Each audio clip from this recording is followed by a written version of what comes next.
Hi everyone, Okay. Aquarian Humanitarian here. Today we will continue our dialogue. I'm grateful and excited because we get to sit with Sir Tato Malay. He has so much wisdom to share with us as always. This time it is about the So 20 much white qualities hair. of a Kamalayan learner. Kamalayan means consciousness. And the last 5 sessions we covered qualities 1 to 12. So today we will continue and see how much we can cover in an hour. So with that said, I want to welcome and introduce Sir Tato Malay. Hello, hello, and I'm glad to be here again. Well, I am excited once again to talk about the qualities or the traits needed to become a Kamalayan learner. So, are, excuse me, uh, my throat is dry, kind of dry. I don't know why. Oh, throat chakra's All right. blocking. Anyway, I'd like to plug my Kamalayan mug. Oh, there it So you see is. here the logo. Okay, this is Yes. what I actually use every day. And there's a Sri Yantra logo there in the Kamalayan mug to keep the water powerful or High strengthened, frequency. high frequency. Yeah, Yes. We should talk about sacred geometry one day. yeah, sure. I mean, that's another topic that I Yeah. used to discuss before. Yes. Anyway, So, so yeah, let's so continue. We we covered 1 to 12 already with the 5 videos. to So 12. yeah, so let's So let's can start you with 13. remember any? Can you remember any of the 12 things, I mean, 12 traits that we had discussed? I don't have my Uh, other notes, but I have 8, 9, 10, 11, 12 right now in front of anyway, me. I will just try to Summarize. make people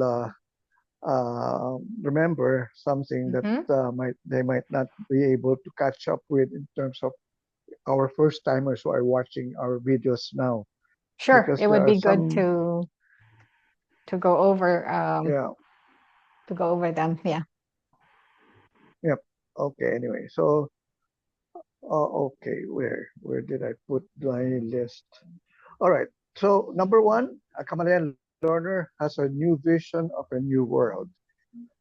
The second trait is a Kamalayan learner transforms. The third one is a Kamalayan learner is concerned with the inner self. Number four, a Kamalayan learner is proactive. Number five, a Kamalayan learner is not judgmental. Number six, a Kamalayan learner understands the principle or the principles of being human and divine. Number seven, a Kamalayan learner sees perfection. Number eight, a Kamalayan learner inspires. Number nine, a Kamalayan learner understands relationships and promotes oneness. Number 10, a Kamalayan learner is passionate. 11, the Kamalayan learner is creative. And the last one we discussed, number 12, a Kamalayan learner always embraces change. Oh, Correct. it's quite a mouthful, actually. Pero, well, I thought I would I would not uh, reach 20 qualities, but when I was writing my book, I kept on adding more and more until finally I came up with 20. I think I came up with 25, but the other the other five I think were kind of redundant already and be can be summarized in the other qualities. So Hmm. I reduced it to 20. Hmm. So that's what I came up with in my book. Okay, so number 12 is, I mean, number 13 is, what do you call this? All right.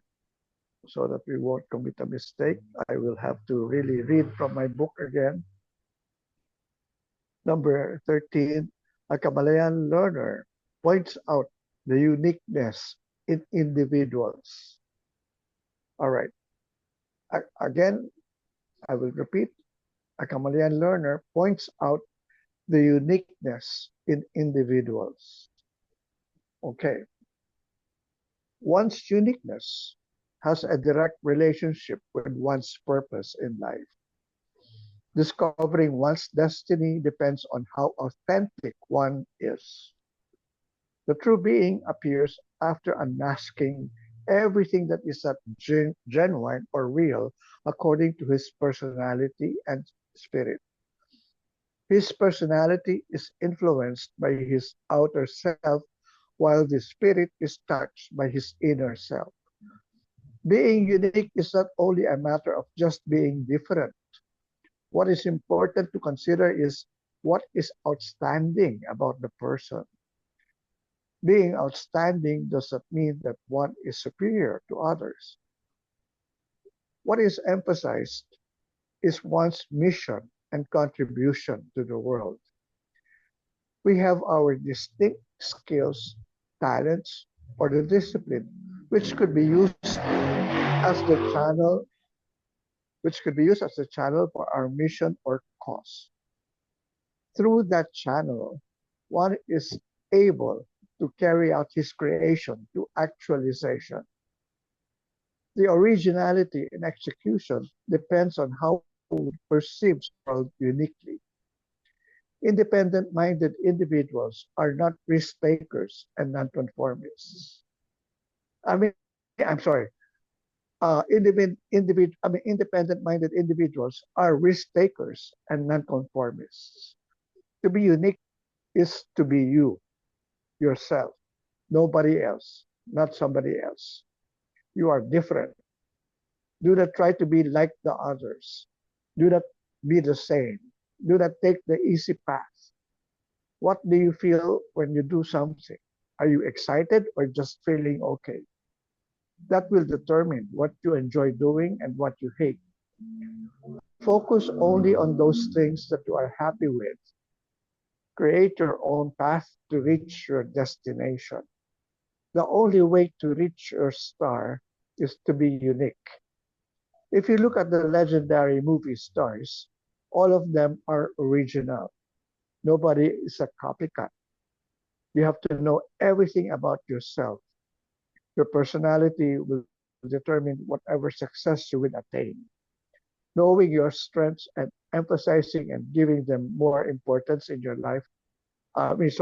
Knowing your strengths and emphasizing and giving them more importance in your life rather than your weaknesses will help you achieve your impossible dreams. That's it. So, what did you get out of it? What did you realize after hearing me discuss this uh, trait? A Kamalayan learner points out the uniqueness in individuals, not only in individuals, but especially within himself. You should be able to discover what makes him unique. Yes. So what came to mind while you're reading that are two words. One, people pleasing, and two, Mhm.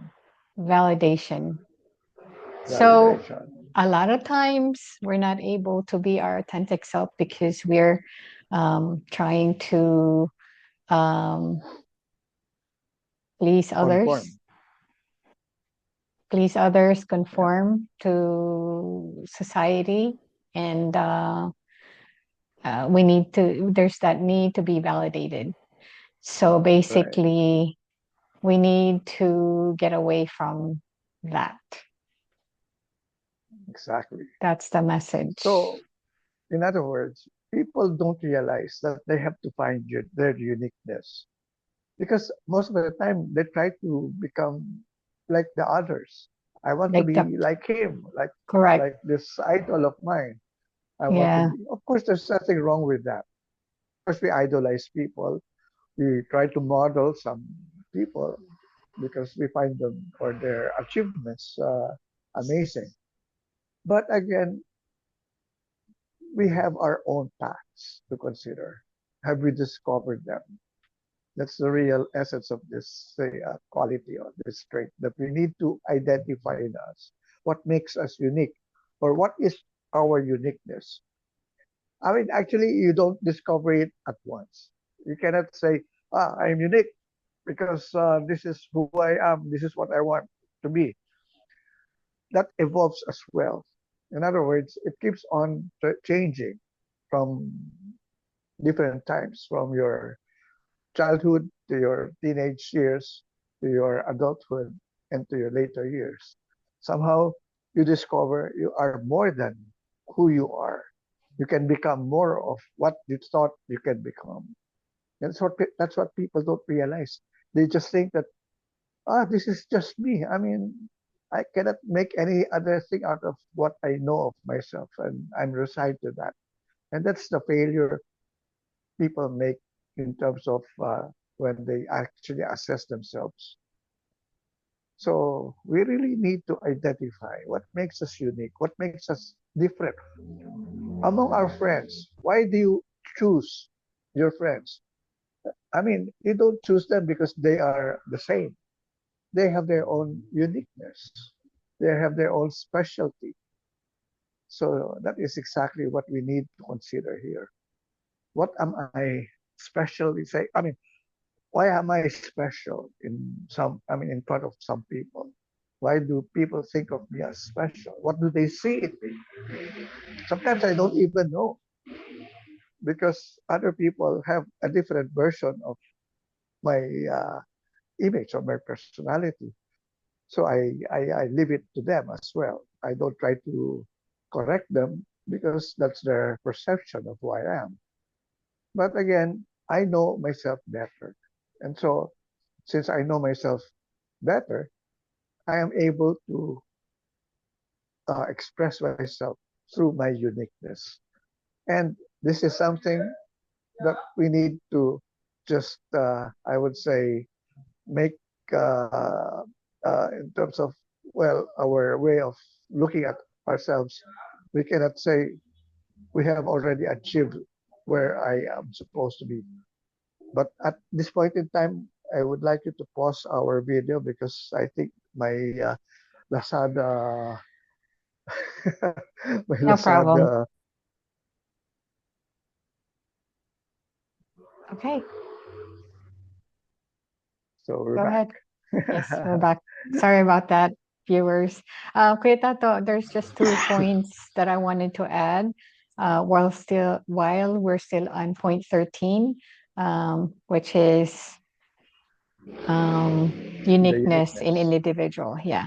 So the other thing that I noted, 2 things that I noted, which is the fear of failure, so we don't take aligned action. Exactly.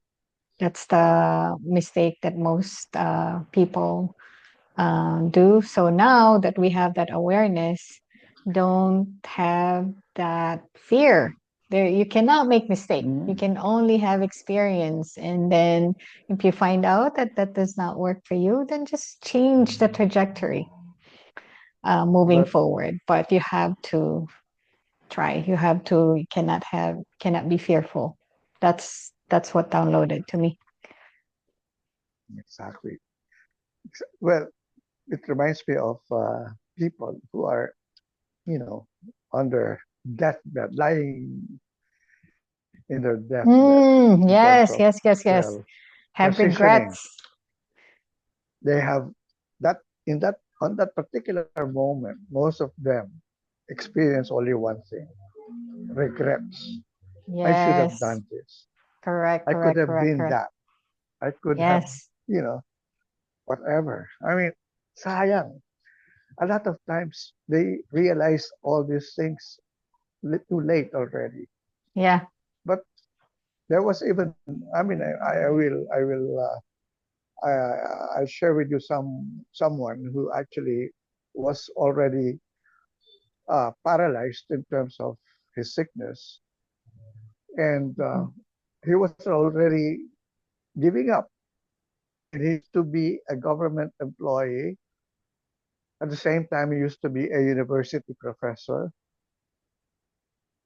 And then, with all the things that he had achieved and with his intelligence, he felt that he was a failure. And then he actually read my book, and that changed his life. He was already retired. I mean, during that time, he was something like, well, almost, yeah, I think he was something like 60 years old already. And he was giving up on everything. He was saying there's no more to live for. And so he was sick, paralyzed. His family was giving up already on him. And so they were just waiting for whatever to happen. But when he actually read my book, this book that has all this quality, I mean, this traits, he realized that he had to do a lot of other things that he never actually thought of that he could still do. And then when he realized that he can still have the chance to do it, he became strong. He was able to heal himself fast, and he was able to really overcome everything. When he was up and about, he sent me a message through Facebook, and he said he wanted to meet me because he wanted to thank me for what happened to him. I didn't know who he was, and he said, "I want to invite you to Starbucks and let's have coffee." And I met him, and true enough, I saw a very, I would say, strong person. And now, what does he do? Actually, he's coaching basketball teams in his barangay or whatever, and That's using amazing. my Kamalayan, I would say, um, um, lessons that to young people. So, what does that imply?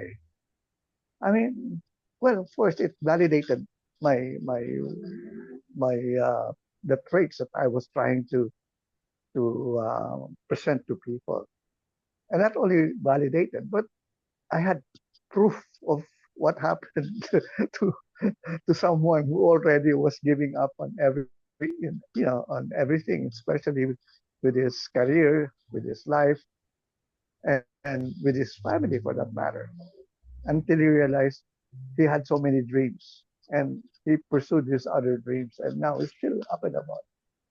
And I could still see his posts on Facebook that he's still very active in what he's doing. So I'm sure there will be many people still not able to realize that they are that they can actually still live their dreams at whatever stage they are in. And all they have to do is find out their uniqueness. What makes them unique? Because they thought they identified themselves with their careers. Well, he said he was a government employee and a teacher, a professor. And then when he retired, he was not anymore a government employee. So he lost his career already. And even his teaching, he was not anymore allowed to teach after reaching that retirement age. But again, if you don't if you don't identify with your achievements or with your titles, you will see that you're still free to choose whatever you want to do. And this is the real problem of a lot of people. After retirement, they say, well, I've done everything already in my life. I think there's nothing anymore for me to do except to just hang around and whatever. And that actually slows down their pace of living. I know of my friends who, after reaching the retirement age, immediately died because they they never saw another vision of them doing other things. Sayang. I mean, they're still young. I mean, I'm way past my retirement age, but then I'm still doing a lot of things and I'm still gung ho in what I'm trying to, achieve in terms of the new things that I am able to do. So there's no way of saying this is it. Actually, we have to realize that we are really infinite beings. We're not just immortal. We are infinite beings. We will just continue becoming, and becoming whatever we can become, whether in this lifetime or in the next lifetime. And that's exactly why we have to make people understand that there is no such thing as a deadline or something that will make you stop dreaming to be to change, to become somebody else, or to become who you are in terms of your other plans, other dreams. So sayang.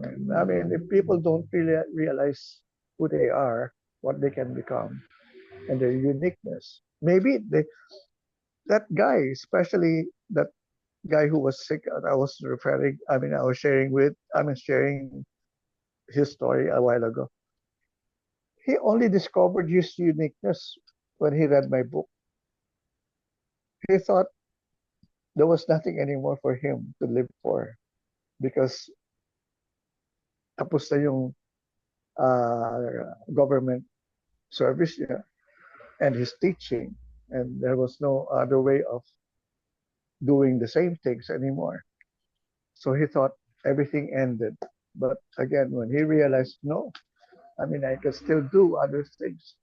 And so he became alive, so much alive now. And now he's happy doing so many other things.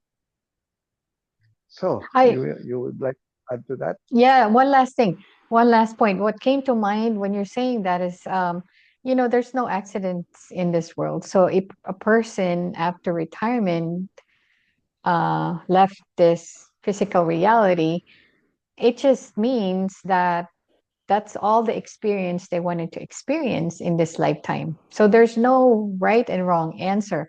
The person that you're speaking to, and you gave us as an example, that person wanted to experience a lot more. That's why he came Yeah, across your book. That's why he learned all these things from you through your mm, writing. And so he implemented it, and now he's still alive because he wanted to experience more of life. But again, there is no accident in this world. We chose when to come here and when to leave this reality. But hopefully, people who are watching this right now know that what that's how it works, and they will choose to, experience more and have no fear of having to fail, because that's a lot of times that's what happens. The people are so fearful of failing, so they don't take action because of that. So now I'm saying you have my permission to yeah. do what you want to Well, do. of course, what happened to them or what's really happening in our society is basically we have been programmed by our schools, our parents especially. They were the ones who told us what we can become, what we can do with ourselves. So our parents especially would, I mean, they had dreams of us becoming maybe doctors or engineers or lawyers. And so we as children followed what they wanted us to become. They disregarded our dreams, our intimate dreams, our way of expressing who we are. They disregarded them. They said, no, that will not make money. I mean, you won't earn much from that. You have to become a doctor or a lawyer or an engineer for that matter, so that you'll be stable in the future. And that's what we followed. In schools, we are just presented with a limited number of courses to choose from, and that's it. I mean, now we can invent the course that we want to take up. I mean, through the through YouTube or through the internet, we can actually now study a lot of other things that can help us become what we want to become, what we want Hmm. to be. There's no more limitations. You cannot say anymore, I wasn't able to study in school because I didn't have money. Now the internet is there. All you have to do is spend for just a few hundreds, and then you have a lifetime of information, of knowledge that you cannot actually receive and study from the lessons. I mean, sayang. Now with technology being uh, uh, used by everyone now, internet, even AI for that matter, it has simplified already everything. You don't even have to go to school anymore. I mean, just watch all the videos that you can learn from. I mean, that's more advanced than going to school because you have the latest information from the best teachers in the world who are not able to. I mean, the schools cannot afford to actually hire a professor from the US or from Europe who actually is talking about a certain subject. But here you are, you're able now to receive the information or the lessons that this person is teaching through the internet. And so, what does that imply? That's free. You didn't have to go to school anymore to learn those things. They're just there in front of you. So, sayang. I mean, again, as I've said, a lot of opportunities we miss out on because we limit ourselves to just what we were told that this is who we are, that this is who we should become.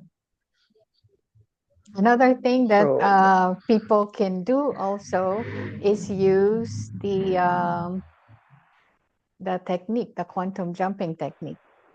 yeah, They can use exactly. that because there's people don't realize that there's versions of them out there, many versions, millions versions of them out there that is doing all kinds of stuff. So there's a version of, let's say for me, there's a version of me who is a musician who plays Yes, exactly. instruments. So what one can do is tap into that version of you, that version of me who's a musician, and transfer that knowledge. But you guys have to believe that that will work, because if you don't believe it, then it's not going to work.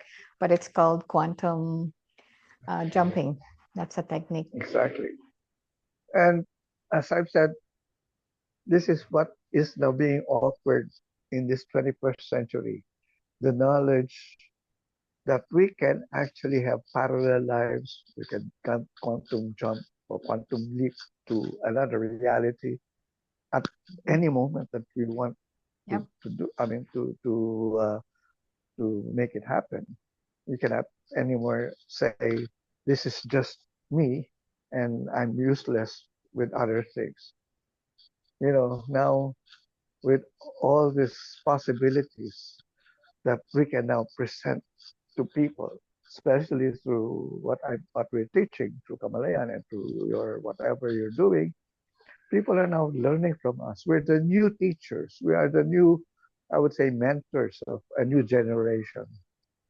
And so we cannot anymore not withhold all these things that are already there out in the open for people to learn. So that's why we're doing all these things for people to be able to, access what we are now sharing. All right. All right. Sounds Or good. still have something to add. No, I think we're good with number 12, uniqueness in individuals. So like we can move forward and cover number 14. Okay. Number 14 is a Kamalayan learner listens to his inner voice. No matter where we are and what we do, there's always a voice from us that usually speaks to us. We ignore it every so often, but it constantly reminds us of what we should do. Finally, when we listen and heed its words, we experience peace and joy. It leads us to an understanding of how we should live our lives. Kamalayan learners also hear voices of other people inside them. They can feel the pain of others or what they are thinking. They sense an urgency to do what they can. They sense an urgency to do what they can to help other people. Usually, we do not hear a real voice talking inside us, but sometimes there is an urgency that is brought about by our feelings. We react to a feeling that is being felt at the moment. We take action immediately, and right at that moment, there appears to be an answer to why we felt it in the first place. When we pray, it seems that we are the only one doing the talking. Somehow we feel that the other party is absent. But as we continue talking, there seems to be an overlap in our monologue, and we realize that God is conversing with us without recognizing whose voice He is using in talking to us. Suddenly, we get answers and we acknowledge the fact that God indeed talks to us. We need to keep in touch with our inner voice. In prayer, in meditation, whatever or whatever we are doing, we need to find time for our communication, or better, our communion with God. That's it. A Kamalayan learner listens to his inner voice. That's another trait that we should develop in us, that we always have that inner voice in us. Because we always, listen to our thoughts. I mean, of course, our thoughts are there, but they're just fleeting. But somehow, within those thoughts, the emotions that we feel at the moment, there is someone, a voice that we get to hear. And there is a saying in the Bible, be still and know that I am God. When you say be still, that means erase everything, remove everything from your mind, don't think of anything, concentrate on, or just focus on whatever, like your breathing. And when you are focusing on that, somehow there is already something that is happening, and someone is talking to us. I don't know if that's how you experience it, but I suppose many of us experience it that way. That's why before in Kamalayan, I mean, all we before we would start our sessions or whatever, I we had this I would say silent moment, silent time for 5 minutes, 10 minutes before we would actually start everything. Somehow I'm not able to continue it, but maybe I should bring it back. It's not like saying a prayer before we start doing something, but this is really 10 minutes, something like that, or 5 minutes for that matter, of really being quiet with the group. And then later on, I asked them, what did you hear? What did that voice tell you to do? Or what is it saying at this moment? And all of us would share whatever. Sometimes the others would just invent because they feel there's nothing that they could actually that they did. I mean, there's nothing that they heard. But okay, yeah. But at least, I mean, if you go through that process of really being able to keep silent for a moment and just meditate, or for that matter, forget other things, your other thoughts, your other feelings, and somehow you will really receive a message. And that's exactly what we need to do more often now. We need to understand that there is someone really talking to us often. And the question is, does God really talk to us? Yes. When? Every time. Actually, it's not exactly does God really talk to us, but do we listen to God when God talks to us? And that's the real problem. We don't listen, but God always talks to us.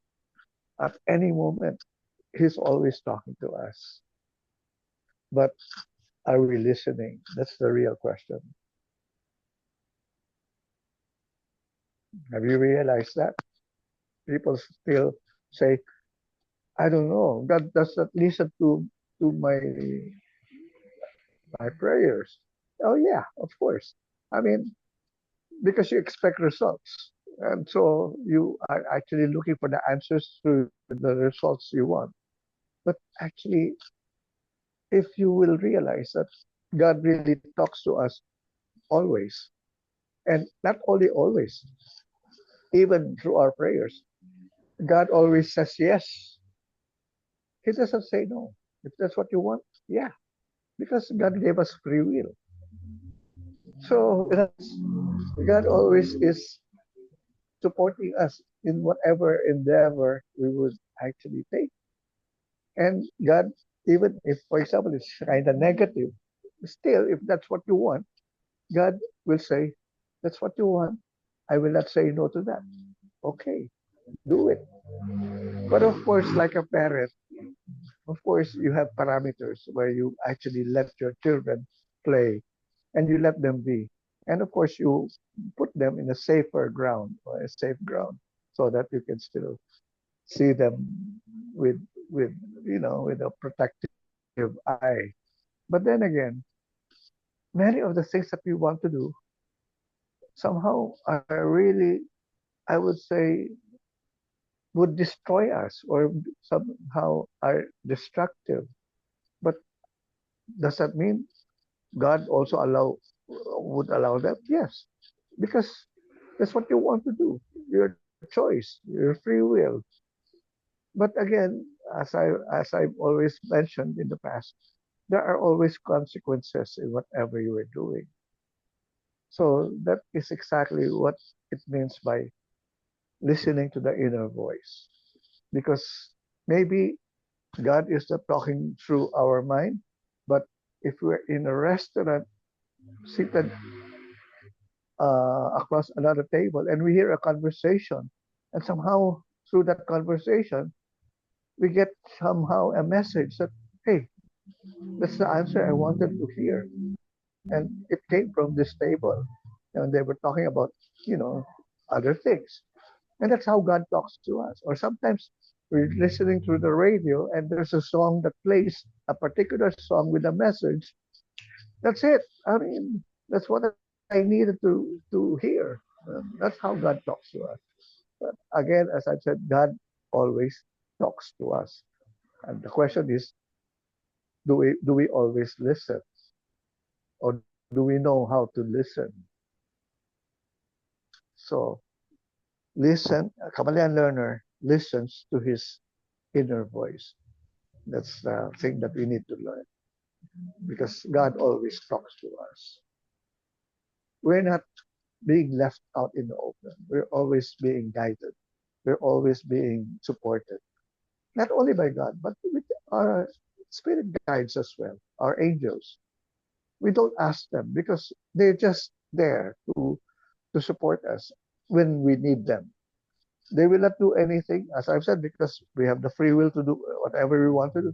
But the moment we ask them to help us, they're there. That's their mission to help us.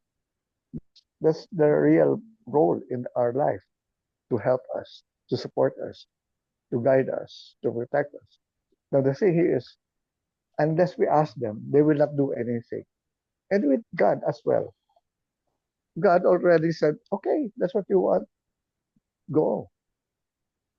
So, what do we do with our life? Do we really follow ourselves the way we think that we can actually take that kind of a direction so that we will be happy? Or maybe we can ask for help first or ask for guidance before we do anything first. Somehow we forget to ask for guidance. Like that's how we should pray. When we do something, before we do something, oh God, wait, I'm sorry. All right, I'm sorry. Uh, there's someone calling me. Uh, anyway, um, what I'm saying here is before we before we do something, we need to really pray. We need to meditate before we really do anything for that matter. When you wake up in the morning, the first thing we should do is to really pray. But of course, because our prayers are memorized prayers. That's the wrong way of doing it. We should actually have a conversation with God, with ourselves as well. I mean, somehow we need to know who we are, and we need to really also talk to ourselves. Sometimes we don't know that something inside us is crying already, and we still don't acknowledge it, and we deny it. And somehow we have to let it out in the open, and somehow let it be free to express itself. So that's it. I mean, anything to add for that? You would like to add to that? Yeah, I took some notes down. Otherwise, I will forget. So, one of the things that I wrote is that we Yeah. suffer because we ignore these inner voice, these intuitive nudges, because we rely a lot of times with our limited knowledge, um, where we can, on the other hand, listen to what we are guided to do because our spirit guide, divine source, creator has the bird's eye view of everything. They know what's best for us. So when we rely solely on our limited knowledge, um, we we don't necessarily take the best action.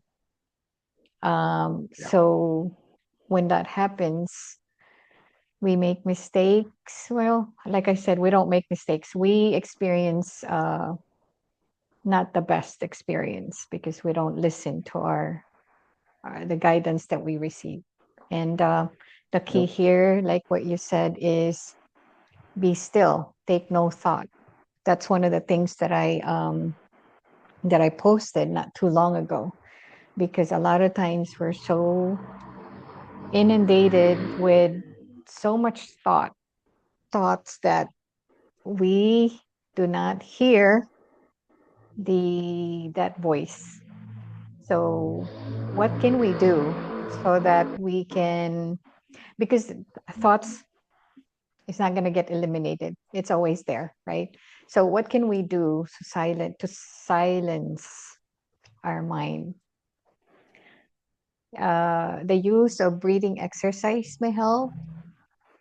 In our practice in Vipassana, we were taught the Anapana breathing exercises.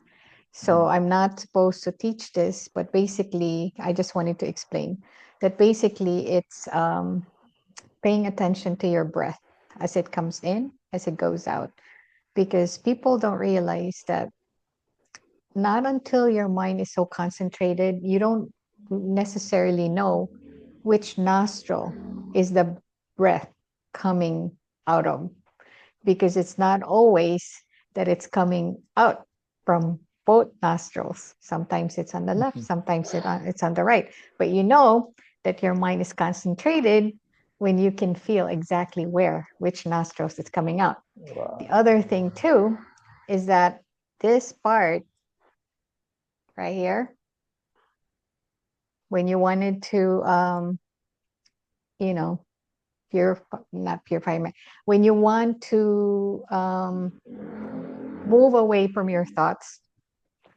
other than breathing in and out, just normal breathing in and out, pay attention to this part Mhm.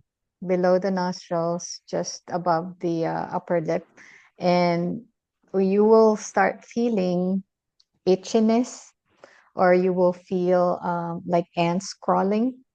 That's when you know that, you know, you remove all the thoughts aside and you're just basically concentrated.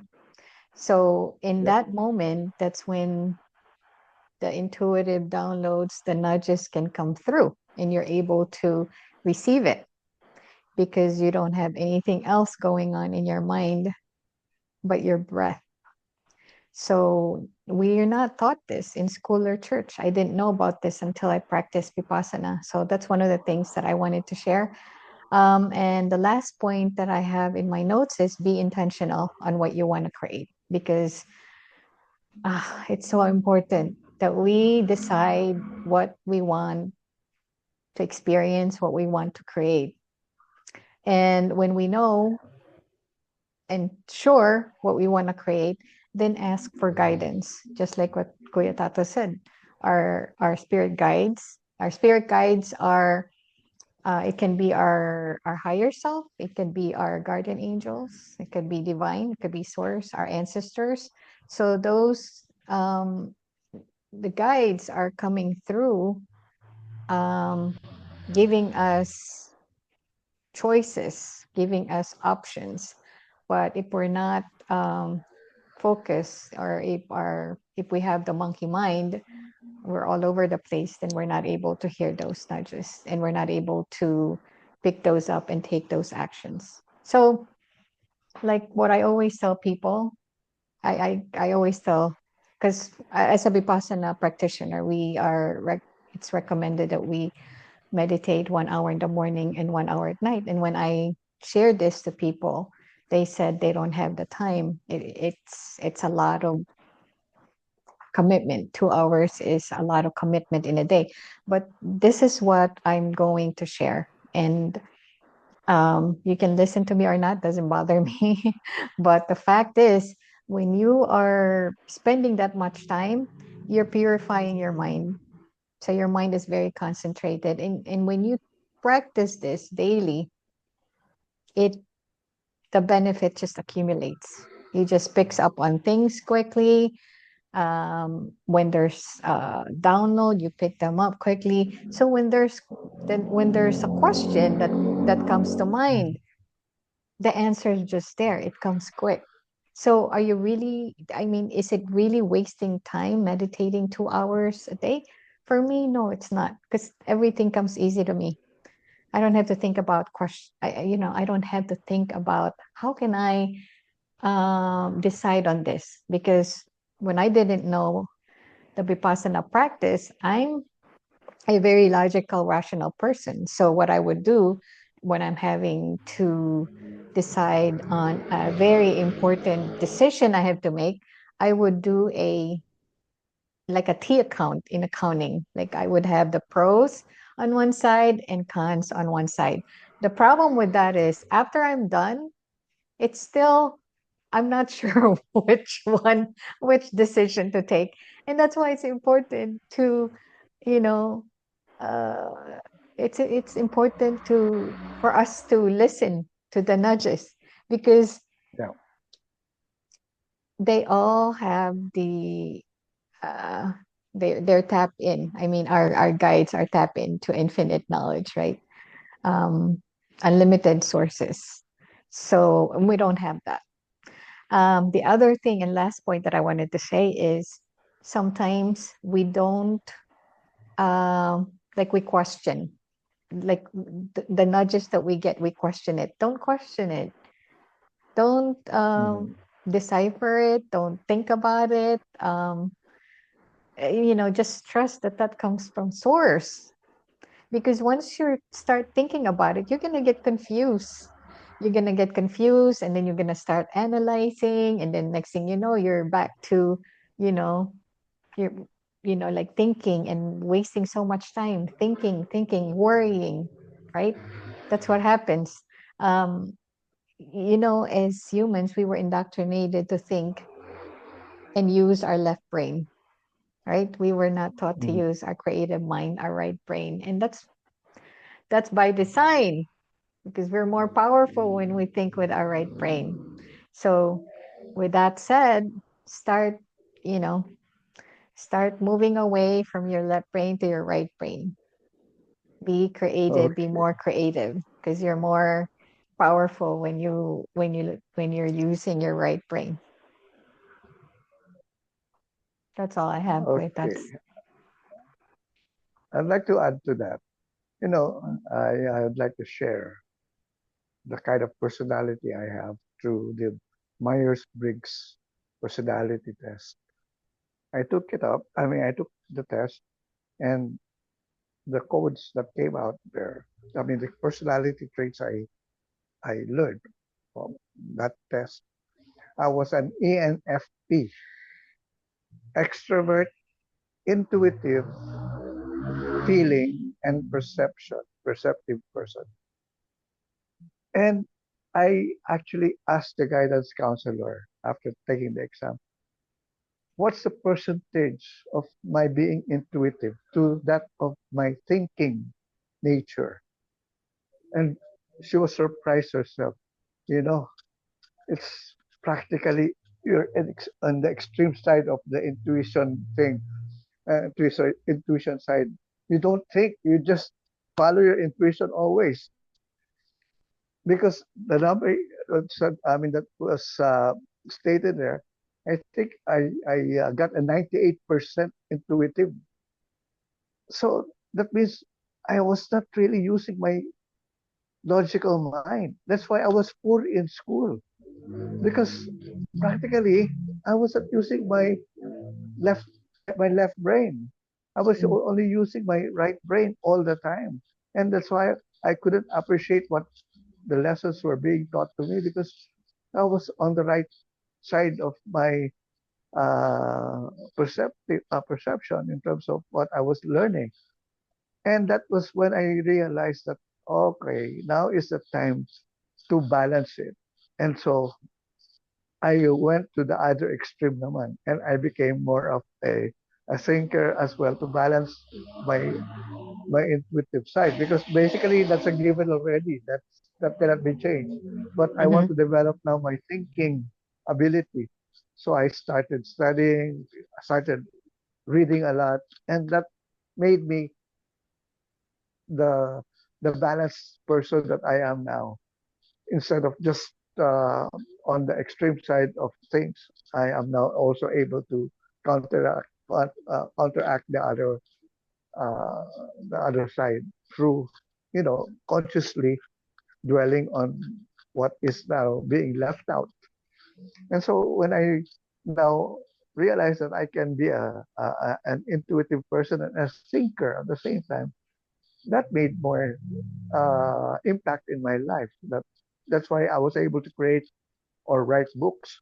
Unlike before, I really never read anything. So how could I become how in the world could I become a writer when I never really enjoyed reading in the first place? And so when I realized that I needed to read, I learned a lot through reading. And then when I started reading a lot of things, a lot of books, my ability to write was developed, and somehow I was able to catch up with my relatives who were really into that kind of career. I come from a family of journalists and lawyers, and well, I would say some are doctors, but more of them, most of them are really journalists or writers. And I was wondering why I wasn't like them during that time. And true enough, when I realized that I wasn't using my left brain, I was only using my right brain, practically, uh, that made me realize that I had to do something with myself. Now, the thing here is, all right, when I was able to balance it, my cousins, especially those who never really realized that I could become a serious writer, were surprised and said, huh, we're the ones who are into this career. We're journalists. We made our life. I mean, our living. We live our life as writers. I mean, we make a living out of writing. And here you are, practically without any background at all, and you're able to finish 4 books, for that matter. And we are trying to start. I mean, finishing or trying to finish our first book up to now. After so many years, they haven't come up with a book that they plan to write. And they are writers. And so somehow sabi ko nga, see, that's the advantage of being both logical and intuitive. Because I never thought of writing as an impossibility anymore. I said, oh, no, I can do that. I have so many things to write about. So that's it. So that's what happened to me. And That's a sila, good up to story. now, they're still trying to analyze why did this guy do it? How was he able to do it? I Eh, wanted kasi to they, share. Go ahead. kasi they just stayed on that particular logical aspect of themselves and not anymore trying to say or trying to believe that they can still, do the impossible. They thought they were already limited with time and constraints, and so they stopped their dreams of writing their books. Sabi ko nga kayo nagsabi na hindi pwede. Ako, I would just think of a title and then the book will just finish, would just be written on my head. And I would just need an editor to, arrange all the topics in order. So, oh yeah, you were Um, saying something. yeah. Um, Two things that I want to say that came to mind when you were sharing that story. I actually had coached a person, a friend of mine, um, 2 years ago when I was in Chicago. She had this idea of writing a book. At that time, I think I've already published 4 books, 3 or 4 books. So she has this idea of writing, and so I was telling her some stories, and I was so proud of her because when I returned back from US, I was surprised because she was like, "Can you review my book?" And she'd already completed her first book, and I was so proud of her because it all stems back to the conversation that we had when I was in Chicago. And so I have an advice for people who, and I know I met a lot of them too, where they want to write books. They have the idea, they want to do it, but for some reason it cannot manifest, right? The one thing that I want to tell these people is that you gotta have this image in mind that you've already wrote the book and published it. Yeah. And you have to have the date of when you want to publish that book. You got to put it out there. You cannot have an open date. Otherwise, it's not going to get published. It's not going to be read by anybody. So if you have something in mind already, I'm open to coaching people because I've done it before. Um, I'm able to do that. And I'm also doing ghost writing. That I'm open to doing that too, because a lot of Yeah. people have ideas and all, but they cannot put it in writing. That's something that I can come in and write the story, write whatever it is needed to convey. That's Yeah. one of the things that I can provide, that I can come in so that this, whatever it is that you have in mind that you want to share with the world, can be put out there, because unless you put it out there, nobody will be benefiting from that. So don't forget, make sure that you have the published date in mind. It doesn't matter if it's going to get done, but it just had to be done, and put it in Yeah. your calendar. It has to be there because Actually, the universe will help you um, accomplish that when you have that date that you have in mind. Just that's very mhm, important. And the universe will also provide the people that will come in, the people that you need to help you and guide you to accomplish that. So going back to my story with my friend, it was not an accident that I was in Chicago and we're having these snacks at the restaurant, and we were just you know, talking about our books, the books I wrote and the books that she's thinking of doing. And like I said, I was very proud of her and very surprised when she uh, come up to me and said, "Can you review my book?" So I'm so proud of her. So whatever it is Oh, that you have in mind, it can get done. You just have to be more strategic and have the end result in mind. That's very, very important. I know people who have so many great ideas. It's not out there yet because they don't see this project completed in their mind. That's the thing. exactly. That's what's missing. All right.